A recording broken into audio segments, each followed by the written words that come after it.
secret ingredient of all tyranny.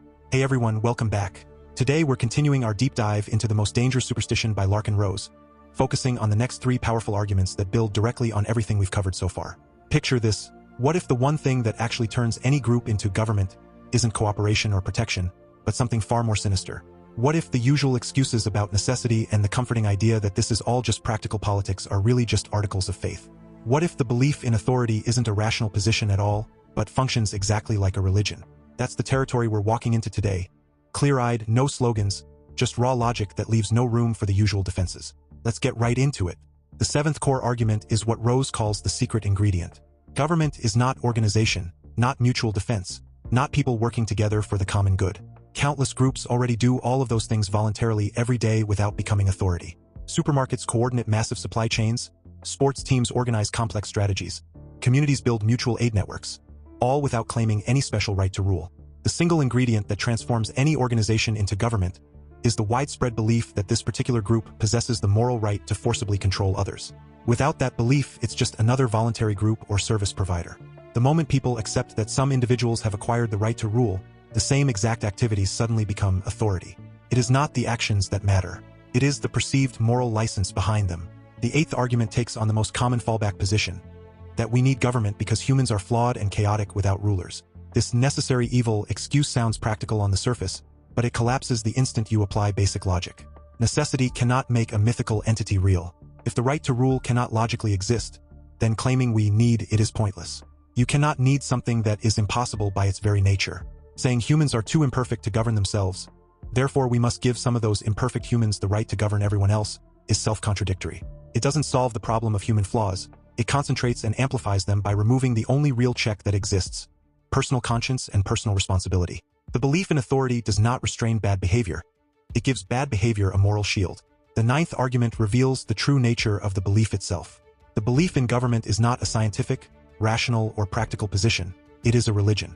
It requires faith in a superhuman, mythological entity called authority that somehow possesses rights and virtues that ordinary human beings do not have. People treat politicians and enforcers with the same reverence, rituals, and unquestioning obedience once reserved for gods. They pledge allegiance, perform sacred ceremonies, and accept commandments from on high. When conflict arises between this faith and other moral teachings, the commands of government almost always win. This is why challenging the belief triggers such emotional, almost existential reactions, because it is not an opinion. It is a deeply held article of faith. Now let's sit with these ideas and destroy every common counterargument with nothing but pure logic. People often reply that government is simply the natural result of people organizing for mutual benefit. But that misses the secret ingredient entirely. Voluntary cooperation already happens on enormous scales every single day without anyone claiming a right to rule. The moment that special moral right is asserted, the nature of the relationship changes from cooperation to domination. Organization does not magically become authority. Only the belief that someone now has the right to force others turns it into government. Denying this distinction is like saying a security guard becomes a king the moment he puts on a uniform. The uniform changes nothing unless people believe it grants extra rights. When it comes to the necessity argument, the usual pushback is that without government we would have chaos. But logic shows this is backwards. If human beings are truly too flawed to be trusted with freedom, then they are certainly too flawed to be trusted with unchecked power over everyone else. Handing the most dangerous tool in existence, the claimed right to initiate violence, to a small group of flawed humans does not make society safer. It guarantees that the worst flaws will be magnified and protected by the illusion of legitimacy. The idea that we need something that cannot logically exist is not a practical argument. It is a desperate attempt to wish a fiction into reality. You cannot need Santa Claus to make Christmas work. The functions people attribute to authority can and do emerge through voluntary cooperation and mutual self-interest. What authority uniquely adds is the false belief that coercion is righteous. Finally, when people defend the belief as rational, the counter is simple. If it were truly rational, it would not require faith, rituals, emotional defensiveness, and the constant repetition of self-contradictory slogans. Rational positions survive open scrutiny. Religious faith reacts with hostility when its core tenets are questioned. The belief in authority demands that we accept, on faith, that some people have acquired superhuman moral rights through political rituals. It demands we believe that obedience is virtuous even when the commands are immoral. That is not reason. That is dogma. And like any dogma, it survives not because it makes sense, but because it has been repeated so often that questioning it feels dangerous. These 3 arguments together complete a devastating picture. The superstition survives because it hides behind language, false consent, comforting myths, the illusion of necessity, and ultimately pure religious faith. Strip all of that away, and what remains is the naked claim that some people have the right to rule others. Once you see that claim for the fiction it is, the entire structure becomes unsustainable. Let me share some of the clearest lines that drive these points home. On the secret ingredient that makes something authority, the supposed right to forcibly control others. On necessity, whether real or imagined, cannot make a mythical entity real.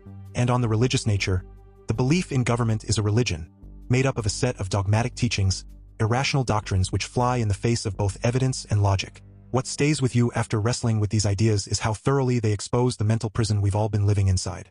The belief doesn't just justify control, it redefines control as virtuous, necessity as sacred, and blind faith as reason. It turns free human beings into loyal subjects who defend their own cages. If any of this resonates, if it makes you look at the daily justifications and rituals around you with fresh eyes, then the real work begins right now. Start noticing when the secret ingredient appears. Start rejecting the necessity excuse. Start recognizing the religious nature of the belief when you see it. The book doesn't hand you a new system to believe in. It simply hands you the clarity to stop believing in the old one. And that clarity is where everything changes. Thanks for thinking through this with me today. If these ideas hit you the way they hit me, keep turning them over. Talk about them. Test them against everything you see. The world doesn't change because we swap one set of rulers for another. It changes when enough of us stop pretending the rulers were ever legitimate in the first place. I'll catch you next time. Keep questioning. Stay free.